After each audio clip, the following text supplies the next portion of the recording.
I think majority relieved, and I think you completed as if you completed the public examination. You are getting a lot of relief because the attendance is very very poor. Anyhow, that is left to you. How you wrote the exam? How, are you comfortable with the paper? Diagrams are rasara? Yes, sir. Yes, sir. Very good, very good. Main question కి ఒక్కొక్క diagram రాసారా, రెండేసి మూడేసి రాసారా?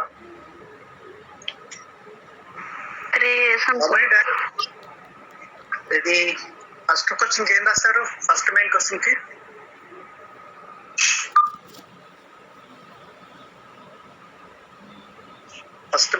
కి features తో పాటు diagrams రాశారు కదా, all of you.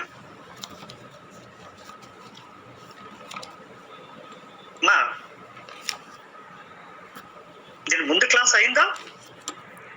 No sir. లేదు సార్, సరే సరే, it's all right, no problem, no problem. మీకు నిన్న క్లాస్ పెట్టే ఒకే ఒక కారణం, that is a core paper, that is contract paper, and hope that you wrote well, because I think you prepared well, for which I sacrificed my hour. That case study రాసారా నిన్న?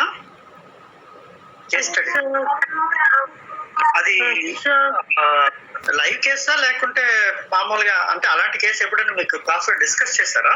Same case? Yes sir. ఇంతకీ ఆ case ఏంటి? ఆ కేసులో వాడికి eligibility ఉందా? డబ్బులు ఇవ్వచ్చా వాడికి? ఇవ్వచ్చా? No sir. Right.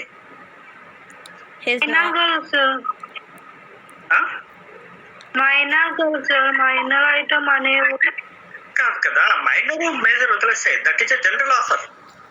That is a general offer, but it was known after he has done his master and servant relation. Okay, very good. That is a valid point. Master and servant relation is a valid point. He need not claim. And another thing is, తనకి awareness లేదు.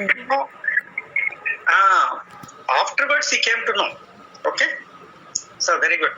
బాగానే follow అవుతున్నారు contract act. నేను ఒక చిన్న statement చెప్తాను, అది రైటో కాదో చెప్పండి. Inefficient consideration or insufficient consideration may not be considered as consideration, and such consideration is not, such contract is not valid. Is that statement is right or wrong? Insufficient consideration,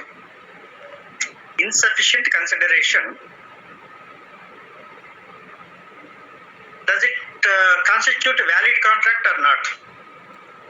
Not sir. No sir. No.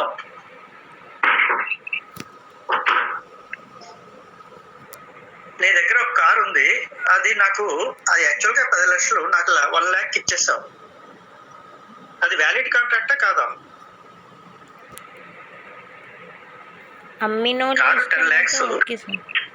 చెప్పు. అమ్మినోళ్ళకి అది ఇష్టమైతే okay sir. అమ్మిన వాడికి ఇష్టమైతే okay. Okay, very good. మరి 10 lakhs కదా అది, నేను 1 lakh ఇస్తాను. It is option of the parties, sir. Option of the parties. What is the is there any relation or not?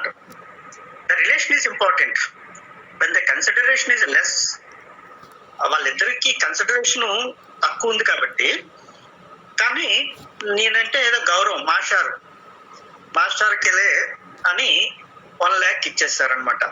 So consideration need not be equivalent to the value, but consideration must be there. But when the consideration is less, naturally there must be some relation between the parties, otherwise it is not valid. Okay, ఏదో చిన్నప్పుడు నేర్చుకున్నాను అన్ని నేను మీకు చెప్తున్నాను. ఎవరికి నా అదన్నీ చదివాను, క్వశ్చన్ పేపర్ చదివాను కాబట్టి ఏదో మీకు ఎంతవరకు నిన్న బాగా రాశారా లేదా అనేది, ఎందుకంటే నా ఎగ్జామ్ బాగానే రాసి ఉంటారు. So anyhow, but you have to right one more mid, I think, and the exams maybe, I am not sure of it. Exams fee కట్టిన తర్వాత, ఇంతవరకు మనం ఫీజు కట్టలేదు కాబట్టి ఫీజు కట్టిన తర్వాత డేట్స్ ఇవన్నీ వస్తాయి. కానీ డోంట్ టేక్ ఏదో హ్యాపీగా రిలీఫ్గా మాత్రం ఉండొద్దు దయచేసి. ఎందుకంటే యూనివర్సిటీ ఎగ్జామ్స్ లో already I told you that you have to complete the syllabus. First sem అయిపోయింది, ఎగ్జామ్స్ అవ్వలేదు. సెకండ్ సెమ్ అయిపోతుంది, సెకండ్ సెమ్ స్టార్ట్ చేసేస్తారు, ఎగ్జామ్స్ అవ్వలేదు.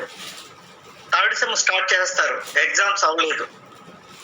ఎగ్జామ్స్ అవ్వటానికి, ఎందుకంటే ఆ స్టిపులేటెడ్ పీరియడ్ లో ఆ సిలబస్ కంప్లీషన్ అనేది ఇంపార్టెంట్. అట్లాగే ఎగ్జామ్స్ కండక్ట్ చేయడం అనేది యూనివర్సిటీ ఇష్టం, that is not at the college level. So ఈ కోవిడ్ ఇవన్నీ పరిస్థితులన్నీ కూడా కొద్దిగా స్ట్రీమ్ లైన్ అయినంత వరకు I don't think so. It may be July or even it may be August. By that time, even before that, we have to complete the syllabus. Of course, I don't know much about the other syllabuses. We almost completed the syllabus. We are making a revision. Manu 2019 paper, 18 paper. Now we are in the 2017 paper. We are just discussing the short questions. Short questions లో చాలా వరకు కనీసం 3-4 common గా వచ్చాయి. ఇది 19 లోను, 18 లోను, 17 లోను. So ఆ common గా వచ్చినవి దయచేసి బాగా చదవండి. అంటే 19 లో అడిగింది 18 లో, 18 లో అడిగింది 17 లో, ఇలా కామన్ గా కొన్ని ఇంపార్టెంట్ క్వశ్చన్స్ ఉంటాయి. అవి మాత్రం you go through. So today I am going with the paper that is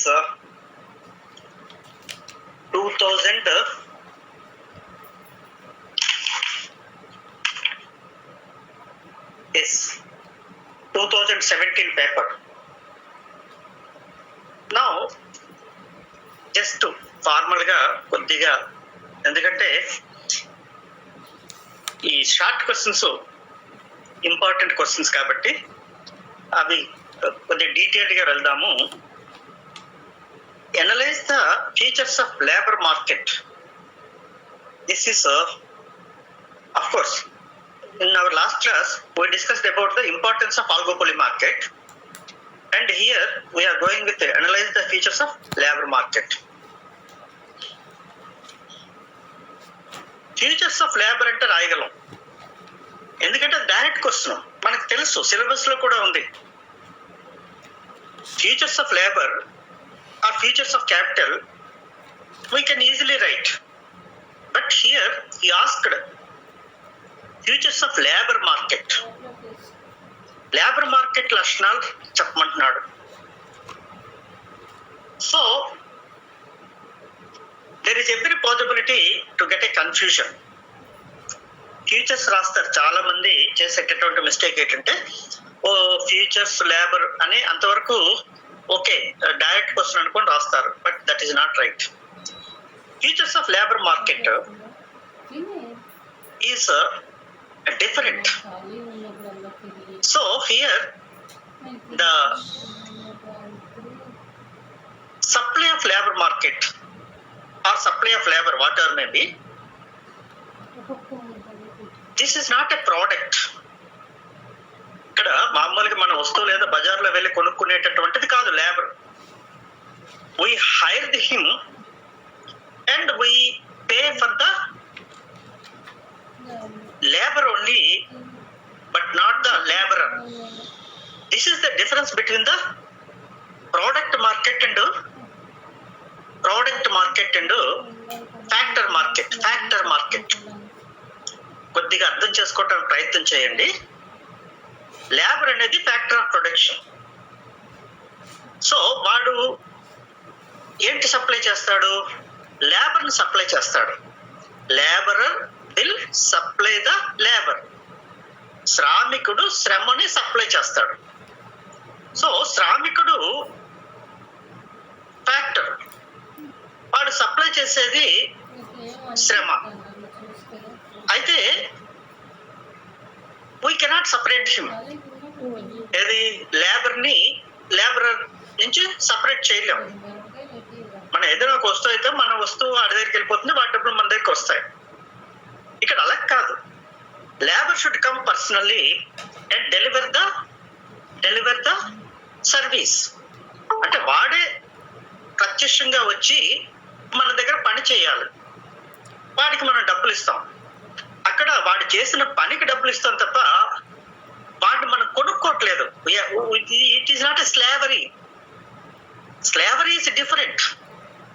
of course ఎక్కడో బహుశా ఆఫ్రికన్ కంట్రీస్ లో ఎక్కడైనా చిన్న చిన్న దగ్గర ఏమైనా ఉండొచ్చు. Totally it is prohibited in the entire world market. So slavery ఎట్లా ఉంటుందంటే వాడినే కొనేసుకుంటాం మొత్తం. వాడు వాడి శ్రమని వాడు మన దగ్గర బానిసలాగా, అంటే పనివాడిలా పనిచేస్తాడు. అదే విషయాలు మనం కూడా అక్కడక్కడ ఏదో వింటుంటాం కదా. వాటి కాల్ అగ్రికల్చర్ లో వాటిలో వాడికి ఏదో కొంత డబ్బులు ఇస్తారు, వాడు మన దగ్గరికి వచ్చి మొత్తంగా ఉండిపోయి వాడి పని అంతా మన throughout his life he will serve. So that is totally prohibited. So slavery or in other words మనం ఏదో కౌలు కింద వెళ్ళిపోతాం. అఫ్ కోర్స్ ఎక్కడా లేదు, ప్రజెంట్ మార్కెట్ లో ఎక్కడా లేదు. ఒకప్పుడు తెలంగాణలో ఆంధ్రప్రదేశ్ లో కూడా ఉండేది ఆ టైప్ ఆఫ్ మార్కెట్.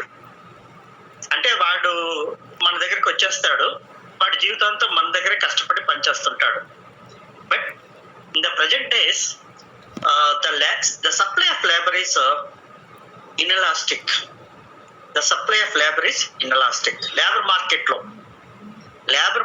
లో supply of labour, the demand for labour, the demand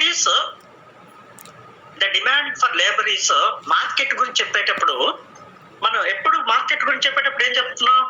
demand గురించి చెప్తున్నాము, సప్లై గురించి చెప్తున్నాము. అట్లాగే లేబర్ మార్కెట్ గురించి చెప్పేటప్పుడు కూడా అదే సేమ్ చెప్పాలి. ఏదో పర్ఫెక్ట్ కాంపిటీషన్ అంటే డిమాండ్ సప్లై రేకన్నాం, అలాగే మొనోపొలీలో డిమాండ్ ఇలా చెప్తున్నాం. అలాగే లేబర్ మార్కెట్ లో కూడా the demand for labor and the supply of labor. The demand for labor is not a direct demand. ఇప్పుడు say for example, if you don't mind, మనకి కొన్ని చేతి వృత్తులు ఉన్నాయి. వాళ్ళు ఏదో if you don't mind washing అంటే చాకలి అంటాం, లేదా కుమ్మరి. సో వాడు ఇక్కడ ఆ వస్తువును తయారు చేసేటప్పుడు వాడికి ఉన్న టాలెంట్ బట్టి కంటే వాడు తయారు చేసే వస్తువులకి డిమాండ్ ఉంటే వాడికి డిమాండ్ ఉంటుంది. ఇప్పుడు వైజాగ్ లో బిల్డింగ్స్ బాగా పెరిగిపోయాయి. ప్రతి బిల్డింగ్ కి కూడా ఏదో కట్టడానికి కూలీ పని వాళ్ళు కావాలి, వాళ్ళ మ్యాన్షనర్స్ కి డిమాండ్ పెరిగింది. సో ఇక్కడ డిమాండ్ ఎలా పెరిగింది? బిల్డింగ్స్ కి డిమాండ్ పెరిగింది, రియల్ ఎస్టేట్ కి డిమాండ్ పెరిగింది. యాక్చువల్ గా డైరెక్ట్ గా తాపీ మేస్త్రుల డిమాండ్ పెరగలేదు. ఇల్లు కట్టే వాళ్ళకి డిమాండ్ పెరిగింది. ఇల్లు ఎవరు కడతారు? తాపీ మేస్త్రులు కడతారు, కాబట్టి వీళ్ళకి డిమాండ్ ఉంది. So it is A indirect demand. So electrician వాడికి కూడా డిమాండ్ వచ్చింది, ఎందుకంటే రియల్ ఎస్టేట్ పెరిగింది. ప్లంబర్ వాడికి డిమాండ్ పెరిగింది. మ్యాన్షనర్ వాడికి డిమాండ్ పెరిగింది. ఈ మూడు రకాల శ్రమలకి డిమాండ్ పెరగడానికి కారణం ఏంటంటే రియల్ ఎస్టేట్ కి డిమాండ్ పెరిగింది కాబట్టి. So when there is a demand for houses, when there is a demand for houses, that demand will leads to the demand for the plumbers, the demand for electricians, the demand for mansioners, the demand for the sand, the demand for, so it is called as the market, the demand for such labor is indirect, not direct. It is not a direct demand. So ఆయా వస్తువులకి demand పెరిగితే, జాగ్రత్తగా వినండి, ఆయా వస్తువులకి demand పెరిగితే ఆ వస్తువులను తయారు చేసే వాళ్ళకి డిమాండ్ పెరుగుతుంది. సో ఆ విధంగా శ్రమ అనేది ప్రత్యక్ష డిమాండ్ కాదు, పరోక్ష డిమాండ్. ఏదో దేశంలో అందరూ ఏదో ఆభరణాలు పెట్టుకుంటున్నారు కాబట్టి ఆభరణాలు చేసే వాళ్ళకి డిమాండ్ ఉంటుంది. So in that way the demand for labour depends on the commodities and services what they produce. వాళ్ళు ఉత్పత్తి చేయగలిగే వస్తువులకి లేదా సేవలకి డిమాండ్ అనేది ఉన్నప్పుడే వాళ్ళకి డిమాండ్ అనేది ఉంటుంది. మనం చాలా రకాలుగా చెప్పుకోవచ్చు. కొన్ని వృత్తులన్నీ కూడా పూర్తిగా డిమాండ్ లేకుండా పోయాయి. కొన్ని వృత్తులు, for example old traditions, nobody is using pot, అంటే కుండలో వండుకోవటం అట్లాంటివి ఎవరు చేయట్లేదు. So there is no demand for potter. పాపం కుండలు చేసేవాడికి, కుమ్మరికి డిమాండ్ లేదు, ఎందుకంటే ఆ కుండలు అనే వాటికి డిమాండ్ లేదు కాబట్టి. So in that way we have to think of how the demand for labour arises. ఒక లేబర్కి, ఒక శ్రామికుడికి డిమాండ్ అనేది ఎలా వస్తుందంటే, వాడి చేసే వస్తువులకి, వాడు పెట్టే శ్రమ ద్వారా ఉత్పత్తి అయ్యే వస్తువులకి ఉన్న డిమాండ్ని బట్టి. So just I am using more Telugu simply to make you understand. So previously I think we used to, many people used to when we are in the LKG or something like that, మనకి పలకల మీద అంటే slate మీద రాసేవాళ్ళం. Slates మీద మనం ఏవో ABCDలు ఆలు నేర్చుకునే వాళ్ళం. But nowhere the slates are being sold because directly the children are learning by using the pen and paper. Nobody is using what you call slates. అసలు ఈ ప్రస్తుత జనరేషన్కి అది తెలియదు పూర్తిగా. బహుశా మీరు కొంత తెలిసి ఉండొచ్చు. అంటే అర్థం ఏంటంటే, when technology changes, when the transition takes place, అంటే ఒక దాని నుంచి ఇంకో దానికి వినియోగంలో మార్పులు వచ్చేటప్పుడు they will go away. అట్లాగనే if you don't mind, చాలా అంటే I'm giving a mostly live examples. మనం ఈ సెల్ ఫోన్ కాకుండా ఇంకొక పాత ఫోన్లు ఉండేవి, అది మాట్లాడటానికే పనికొస్తుంది. సో అవి అప్పట్లో మెకానిక్స్ అంటే దాన్ని రిపేర్ చేయడానికి ఉండేవారు. పొరపాటున ఇప్పుడు ఆ ఫోన్ పట్టుకెళ్తే ఇసిరేస్తాడు, మన మొహాన్ని కొట్టేస్తాడు. ఎందుకంటే there is no demand for such phones and there is no demand for repairing service for such phones. So this is I think you can easily understand because I have given a lot of examples. The demand for the labour, శ్రామికుడికి demand ఎలా ఉంటుంది అనే దాని మీద ఇంతసేపు నేను చెప్పాను. అంటే వాళ్ళు తయారు చేసే వస్తువులకి డిమాండ్ ఉంటాయి. ఫర్ ఎగ్జాంపుల్ పాపం చాలా మంది ఈ టైలరింగ్స్ అంటారు కదా, వాళ్ళు పాపం పెద్దగా డిమాండ్ లేదు, ఎందుకంటే ప్రతి ఒక్కరూ రెడీమేడ్ వాడేసుకుంటున్నారు. Everybody is using readymade clothes, readymade garments. That's why there is no demand for tailors. ఏదో ఎక్కడో రూరల్ ఏరియాస్ లోను లేదా అక్కడక్కడ ఏదో there may be some demand.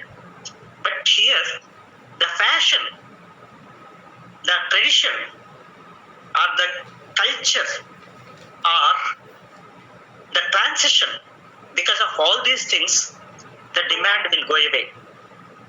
So మనం ఇలా చాలా మన నిత్య జీవితంలో మీ షార్ట్ పీరియడ్ లోనే ఎంతో చూడొచ్చు మీరు. అయ్యో పాప అప్పుడు అలా ఉండేవారు, ఇప్పుడు ఇలా లేరేంటి? ఎందుకంటే ఆ వస్తువులు ఇప్పుడు ఎవడు వాడటం లేదు. So that's why what the demand of labour, the demand for labour, the demand for labour depends on the products what they produce or the services what they produce. If the demand for products or services comes down, naturally the demand for such labor also comes down. ఇంకా వాళ్ళు కొన్నాళ్ళకి పూర్తిగా మానేసుకుంటారు. So this is what you call the demand side. Coming to the supply side, the supply of labour is because it is a human. అంటే labour supply ఎక్కడి నుంచి వస్తుంది? శ్రామికుడి నుంచి వస్తుంది. శ్రామికుడు అంటే ఎవరు? మనిషి. Is a human being, is not a machinery. He will operate the machine, but he is a human being. అయితే ఇక్కడ హ్యూమన్ బీయింగ్ ఎంతవరకు శ్రమ పడగలడు, ఎంతవరకు how far he can supply the labour, ఎంతవరకు శ్రమ చేయగలడు? ఏదో గవర్నమెంట్ ఎస్టిమేషన్స్ లో వాటిలో I think the working hours are 8 hours per day general గా. సో సాధారణంగా ఒక వ్యక్తి 8 గంటలు పని చేయగలడు, లేదా ఒక 10 hours. Above that, if he wants to supply the labour, he cannot supply the labour above that. But if it is inevitable, then he will demand more. దాన్నే మనం in the ordinary language we call it as the overtime అంటాం. ఏదో వాడు 8 గంటలు duty అయిపోయింది, వాడు వెళ్ళిపోతాడు. ఏదో కొంచెం పని ఉండిపోయింది, ఈ పని కూడా చేసి వెళ్ళిపోండి అంటాడు. అయితే మామూలుగా ఆ పాత పనికి అయితే 100, ఏదో 200, 300 ఇస్తాం. మళ్ళీ ఒక 2 hours ఎక్స్ట్రా చేయాలి. దానికి జనరల్ గా we pay the double. Say even if you take for example auto వాడైతే మామూలుగా అయితే డే టైంలో అయితే ఒక ఛార్జ్, నైట్ అయితే ఇంకొక ఛార్జ్. ఎందుకంటే ఆ డే అంతా కష్టపడతాడు, నైట్ కష్టపడాలంటే ఆడికి ఇబ్బందిగా ఉంటుంది, కాబట్టి he will charge more. So the supply of labour is to some extent elastic, and after that it is inelastic. అంటే శ్రమ సప్లై అనేది కొంత మేరకు వేజ్ తో రిలేషన్ ఉంటుంది. అంటే డబ్బులు ఎక్కువ వస్తాయనే ఆశతో ఎక్కువగా పని చేయడానికి ఇష్టపడతాడు. కానీ ఒక స్థాయి దాటిన తర్వాత ఎక్కువగా డబ్బులు వచ్చినా తను ఎక్కువ శ్రమ చేయలేడు, because he will get tired, because he is a human being. వాడు మనిషే. ఏదో 8 గంటలకి పని చేస్తాడు, ఓ 10 రూపాయలు ఎక్కువ వస్తాయి కదని ఇంకొక గంట పనిచేస్తాడు, ఒక 20 రూపాయలు ఎక్కువ వస్తాయి కదని ఇంకొక గంట పనిచేస్తాడు. But he cannot work all the time because he is a human being. అందుకే శ్రమ సప్లై అనేది ఒక స్థాయి వరకు వ్యాకోచంగా, అంటే ఎలాస్టిక్ గా ఉంటుంది. అది దాటిన తర్వాత it will become perfectly inelastic. He cannot supply the labour. So నేను ఇంతసేపు చెప్పింది ఏంటంటే డిమాండ్ సైడ్, సప్లై సైడ్ చెప్పాను. సో ఈ రెండు కలిస్తే ప్రైస్ అనేది డిసైడ్ అవుతుంది. ఈ ఇద్దరిని కలపటమే లేబర్ మార్కెట్ కిందకి వస్తుంది అనమాట. So in our question explain the importance of the features of labour market. So labour market feature ఎలా ఉంటుందంటే, supply is inelastic and supply cannot be increased after certain period, and the labor is perishable. Labor is perishable. That's why, as the time lapses, he wants to sell away the labor even at the lowest price. That is one of the importance of labor market. అంటే మనం ఆకుకూరలు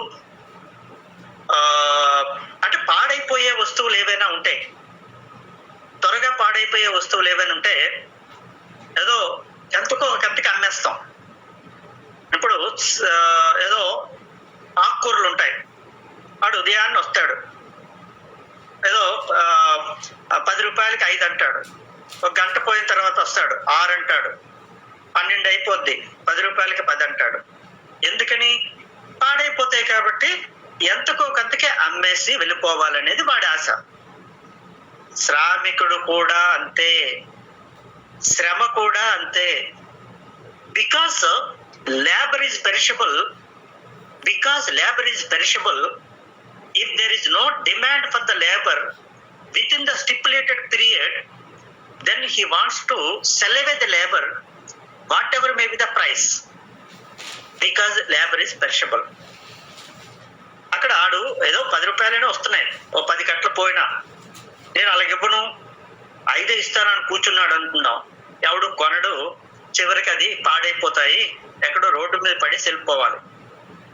అలాగే శ్రామికుడు కూడా కొంత wait చేస్తాడు, తనకి ఏమాత్రమైన demand ఉందా లేదనేది. అంతకు మించి కనుక డిమాండ్ లేకపోతే he will sell away his labor whatever may be the price. So the price of a labor depends on the demand and supply. Same thing, మార్కెట్లో వస్తువుకి డిమాండ్, వస్తువుకి సప్లై ఎలాగైతే ఉంటుందో అలాగే ఇక్కడ ప్రైస్ ఆఫ్ లేబర్ కూడా demand సప్లైని బట్టే ఉంటుంది. కాకపోతే వీటికి ఉన్న డిమాండ్ ఒక్కొక్కసారి ఒక్కోలా ఉంటుంది, సీజన్ వైజ్. ఏదో పండగలు అనుకుందాం, పండగలప్పుడైతే అందరూ సున్నాలు వేయించుకుంటారు, అప్పుడు పెయింటర్స్ ఏవో డిమాండ్ ఉంటుంది. ఏదో పండగప్పుడు బట్టలు ఏవో కుట్టించుకుంటా స్టిచ్ చేసుకుంటారు, అప్పుడు టైలర్స్ డిమాండ్ ఉంటుంది. So here the demand for particular commodities depends on the time. So this is how we can understand. Just I am making you to understand rather than passing the examination. ఇక్కడ వాడిలో ఉన్న లోపం ఏంటంటే పెరిషబిలిటీ, కాబట్టి ఎంతకో కంతకి అమ్మేసుకుందామని అనుకుంటాడు. మరి కొనుక్కునేవాడు ఏం చేస్తాడంటే వీడికి ఎలాగా ఎవడు పిలిచేటట్టు లేడు కాబట్టి తక్కువ వేజ్ పే చేయడానికి వాడు ప్రయత్నం చేస్తాడు. So this is called exploitation. కొంతమంది ఏంటంటే కొద్దిగా ఆగితే ప్రైస్ తగ్గుతుంది కదా అని, కొంతమంది ఏంటంటే అర్జెన్సీని బట్టి ప్రైస్ ఎక్కువ పే చేస్తాం. సో ఇక్కడ కూడా అంతే, labour he will wait for some time, but if none comes to him to supply the labor, then he will come down. వెంటనే కింద దిగిపోతాడు, మీ ఇష్టం అంటాడు, ఎంతో కొంత అంటాడు. So this is the weakness of labour. మరి ఇట్లాంటి వీక్నెస్ ని వల్ల వాడు వేజ్ పడిపోతుంది. అంటే చాలా తక్కువ. అఫ్ కోర్స్ మీరు కొద్దిగా చిన్నపిల్లలు, మీకు తెలియకపోవచ్చు, మనం ఈ లేబర్ మార్కెట్ లో ఈ కాఫీ మేస్త్రులు మన విశాఖపట్నంలో అక్కడక్కడ గుంపులుగా ఉంటారు. వాళ్ళు ఉదయం 7 గంటల నుంచి రెడీగా ఉంటారు. కనీసం ఒక్కొక్క జంక్షన్ లో, పెద్ద జంక్షన్ లో కొన్ని వందల మంది ఉంటారు. వీళ్ళందరూ కూడా ఎవడో వస్తాడు, తీసుకెళ్తుంటాడు, అంతా అయిపోతుంది. చివరికి పాపం 10 మంది ఉంటారు, ఎవడు పిలివాడు, ఎవరిదో ఆ రోజు వాళ్ళకి పని వచ్చేటట్టే కనపడదు. సడన్ గా ఎవరైనా వచ్చి పనికి వస్తావా అంటే 10 మంది ముందు చేరిపోతారు, నేను వస్తానంటే నేను వస్తానని. ఎందుకంటే పెరిషబిలిటీ. అయ్యో 10 అయిపోతుంది, 11 అయిపోతుంది, మనకి ఇంతవరకు ఎవరు పిలవటం లేదు, కూలీకి ఎవరు తీసుకెళ్ళట్లేదు, కాబట్టి ఎంతకోకంతకి అమ్మేయాలనుకుంటారు. That is called exploitation. So to avoid the exploitation, అలాంటప్పుడు పాపం వాళ్ళు చాలా పేదరికంలో ఉంటారు. అలాంటప్పుడు ఇలాంటి ఎక్స్ప్లాయిటేషన్ అనేది వాళ్ళకి it is A social injustice. How they can fight? ఎవరైనా ఆలోచించి చెప్పండి. I feel very happy. వాళ్ళు లో ఉన్న వీక్నెస్ ని అవతల వాడు క్యాష్ చేసుకుంటాడు. అలా ఆ వీక్నెస్ ని ఓవర్కమ్ చేయాలంటే ఏం చెప్పండి sir? By having a union. Yes, very good. By having a union, which is called as in economics collective bargaining. ఈ పదం కొత్త పదం వాడాను, లేబర్ మార్కెట్ కాబట్టి ఆ పదాన్ని వాడాను. Otherwise I don't use it. Collective bargaining, దాన్నే తెలుగులో జట్టు బేరము అంటారు తెలుగులో. ఇంగ్లీష్ లో కలెక్టివ్ బార్గెనింగ్ అంటారు.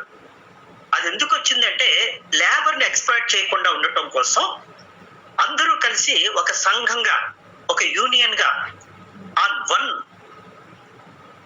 Word or one price or one wage, మేమంతా ఒకటే, మమ్మల్ని ఎవరిని తీసుకెళ్ళినా ఒకటే, కానీ మాకు రోజుకి ఇంత, అది నువ్వు 10 గంటలకు వచ్చావా 11 గంటలకు వచ్చావా నాకు అనవసరం, మేమందరం కూడా ఆడవాళ్ళకైతే 300, లేదా మగవాళ్ళకైతే 600, లేదా ఆడవాళ్ళకైతే 500, మగవాళ్ళకైతే 1000 రూపాయలు. ఇలా వాళ్ళు they will have their own collective bargaining and they cannot come down.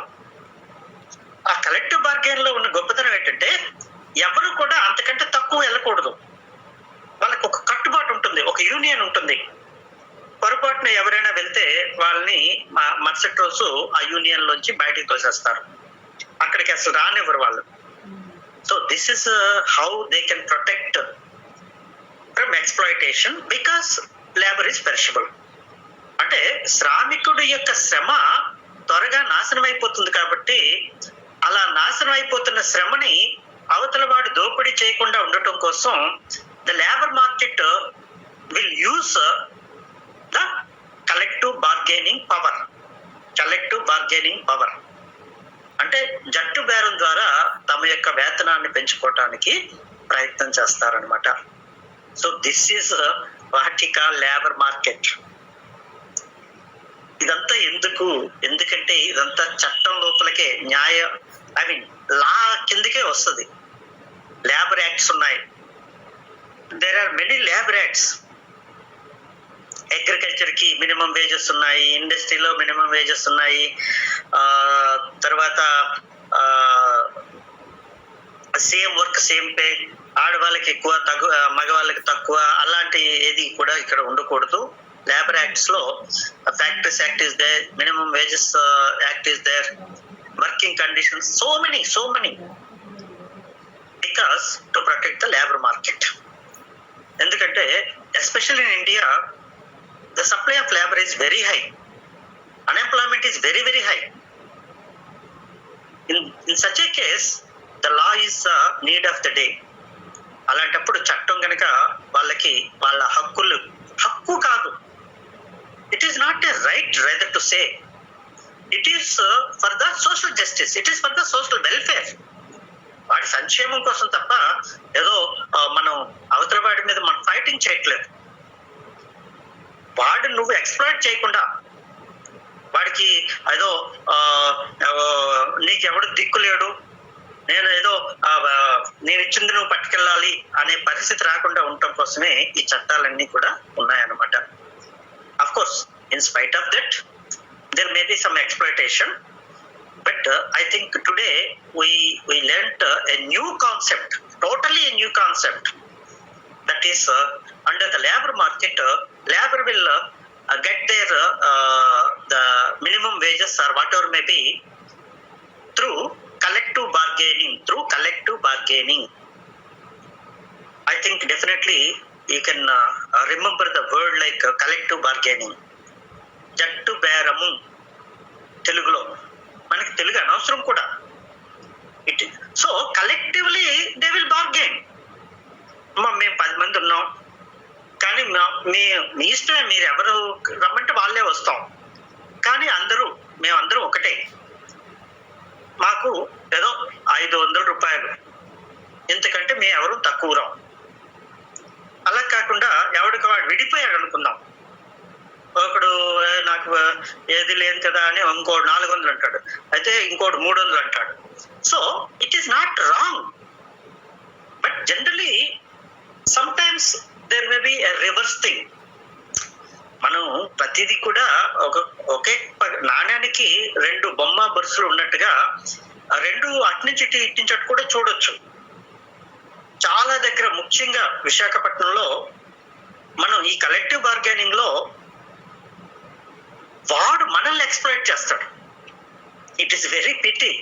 మనం నేర్చుకున్న థియరీ ఏంటి, ఏదో లేబర్ మార్కెట్ లో ఎక్స్ప్లాయిట్ చేస్తారు, శ్రామికుల్ని మనం మోసం చేసి వాటితో ఎక్కువ పని చేయించుకొని తక్కువ డబ్బులు ఇస్తామని మనం చెప్పుకుంటాం, ఏది పుస్తకంలో ఉంది కాబట్టి. కానీ నిజానికి జరిగింది రివర్స్. ఒక ఆటో వాడు ఉంటాడు, రైల్వే స్టేషన్ దగ్గర ఉంటాడు, రైల్వే స్టేషన్ కి బస్ స్టాండ్ కి 1.5 కిలోమీటర్ ఎంత అంటే 150 అంటాడు. అందరూ ఒకటే, ఏ ఆటో వాడైనా 150. ఇప్పుడు మనం ఏం చేస్తాం, ఎవడిని మోసం చేశాడు, ఎవడిని ఎక్స్ప్లాయిట్ చేశాడు. So the theory is different from practical. అక్కడ 10 ఆటోలు ఉంటాయి బస్ స్టాండ్కే, కానీ అందరూ 150 అంటారు. This is the worst thing everywhere happening. ఇక్కడే కాదు, విశాఖపట్నానికి కాదు, everywhere it is happening, because they will become unionised. అదేంట్రా తప్పు కదా? నో, నీ అవసరాన్ని నేను వాడుకుంటున్నాను. నువ్వు కాంప్లెక్స్కి వెళ్ళాలి, ఆ కాంప్లెక్స్కి వెళ్ళాలంటే ఏదో లగేజ్ ఉంది, అసలు నీకు కాంప్లెక్స్ ఎక్కడో తెలియదు. So ignorance of all these things, automatically the reverse will become. Collective bargaining కి రివర్స్ లో వెళ్తుంది. ఎక్స్ప్లాయిటేషన్, లేబర్ ని ఎక్స్ప్లాయిట్ చేస్తున్న అనేటటువంటి కాన్సెప్ట్, లేబరు ఈ వాటి కాల్ ద సర్వీస్ కావాల్సిన వాటిని ఎక్స్ప్లాయిట్ చేస్తాడు. So many things. ఏవో చిన్న పనులు మన ఇంట్లో ఏదో ప్లంబర్ వర్క్ అని అదని ఇదని ఘోరం అనమాట. That's why it is called as, అది కూడా ఎకనామిక్స్గే, కానీ దట్ ఈస్ కాల్డ్ యాజ్ అనైతికము, నీతి తప్పటం అని అంటారు దాన్ని. మామూలు తెలుగులో చెప్పాలంటే, అది కామర్స్ టర్మ్ లో చెప్పాలంటే ఎథిక్స్ అంటారు. ఎథిక్స్ అంటే నీతి శాస్త్రము. అది డిక్షనరీలో కూడా కనపట్టలేదు ఇప్పుడు. మామూలుగా ఏదైనా పదం కనుక మనకు దొరకకపోతే డిక్షనరీలో చూస్తాం దీని అర్థం ఏంటి. సో ట్రూత్, మోరల్, ఎథిక్స్ ఇలాంటివన్నీ కూడా ప్రస్తుతం కనపడటం లేదు. ఎందుకంటే ఎవడికి ఎంత అవకాశం ఉంటే అంత దోచుకోవటం.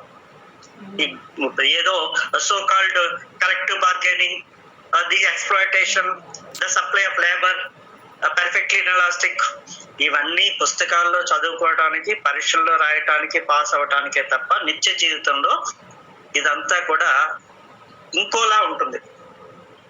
So this is what is economics, what is labour economics. Of course economics has a lot of branches. మనకి నిజంగా మీకున్న మొత్తం 3 పేపర్స్ లో సిలబస్ అంతా కలిస్తే చాలా చాలా ఎక్కువ సిలబస్. కాకపోతే ఏంటంటే అది చాలా వరకు మనకి థియరిటికల్ గా ఉంటుంది తప్ప we will face a lot of different in the practical గా చూస్తే ఇంకోలా ఉంటుంది. మీరు అందరూ అలా అనుభవించిన వాళ్ళే. బహుశా నాకంటే మీకే బాగా తెలిసి ఉంటుంది.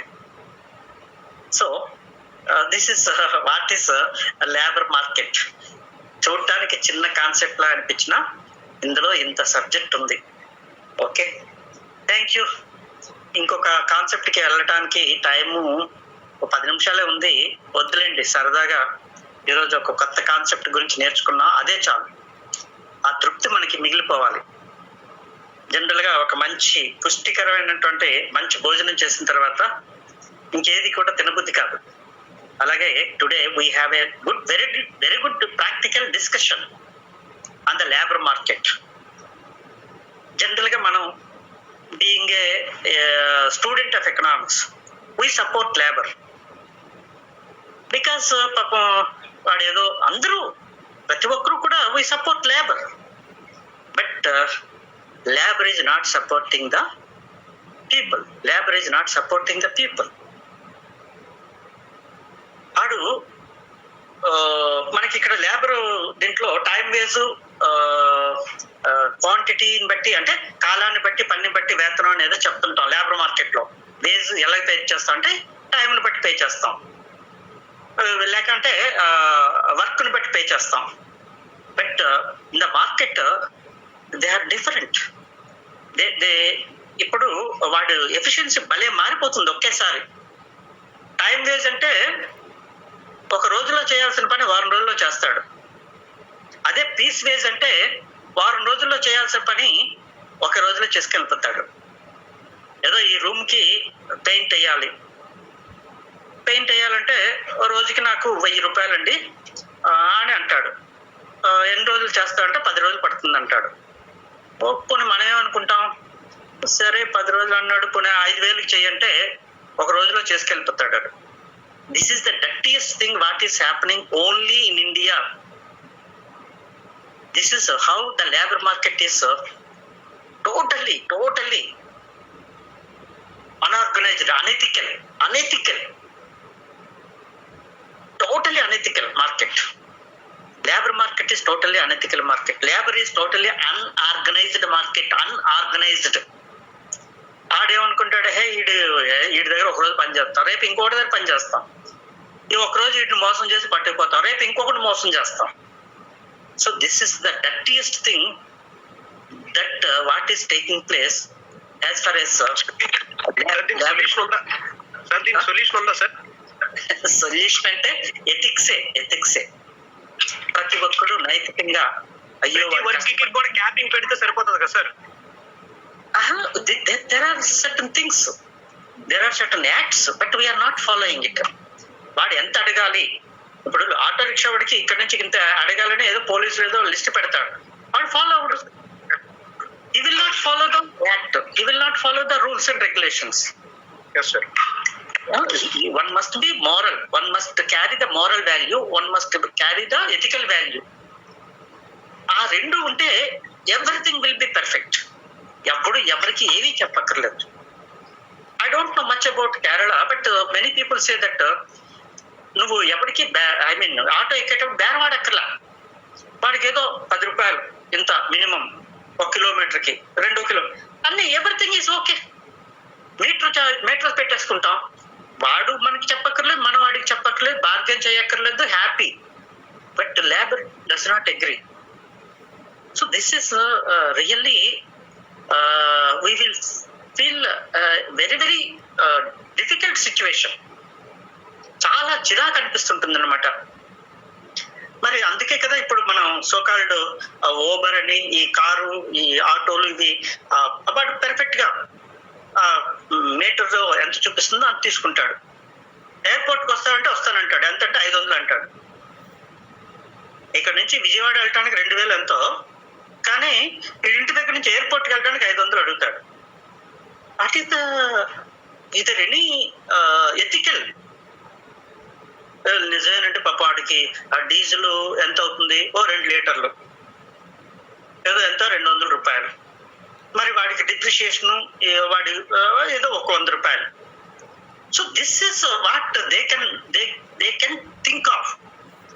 ఒకవేళ గవర్నమెంట్ కూడా ఫిక్స్ చేస్తే ఇదిగో ఈ ఎయిర్పోర్ట్ కి ఇక్కడ నుంచి ఇంత దూరం వెళ్ళడానికి ఇంత ఖర్చు అవుతుంది, ఐ మీన్ ఇంత చార్జెస్ అవుతాయి అని పెట్టుకోవచ్చు. So when we speak about labour market in India, it is totally a exploitation market on both sides. I am not supporting either the users of the labor or the supplier of the labor, శ్రామికుడి గురించి కానీ వీడి గురించి కానీ. So this is అందుకే కొన్ని సంస్థలు అయితే వీడికి ఇలా కాదు అని వాడికేమో ఏదో 8 hours అంటాడు. వాడు minimum even the IT sector they are working for 12 hours, average గా 12 hours పనిచేస్తున్నారు. That is organised. But as their act they are not supposed to do more than 8 hours. ప్రతి ఒక్కరు కూడా 8 hours కాకుండా ఎక్కువే పనిచేస్తుంటారు. But they are being paid less. మరి over time ఇవన్నీ పే చేయాలి కదా, చేయట్లేదు ఎక్కడ. వాళ్ళకి యూనియనిజం లేదు, ఫర్ యువర్ ఇన్ఫర్మేషన్. ఏదో ఉంటే ఉండొచ్చు, but it is not effective. But this is one has to think of what is the theoretical part and practical. Of course, being the citizen of the great nation, we must think of where the problem lies. Not the finding of the problem, but finding the solution. ఈ దేశానికి పట్టిన దౌర్భాగ్యం ఏంటంటే solutions ఉండట్లేదు. Corona is a problem, but where is the solution? That is important. So thank you very much. ఒక చక్కని discussion. మళ్ళీ 2 days తర్వాత మనం కలిసాం. See you tomorrow. Okay, bye.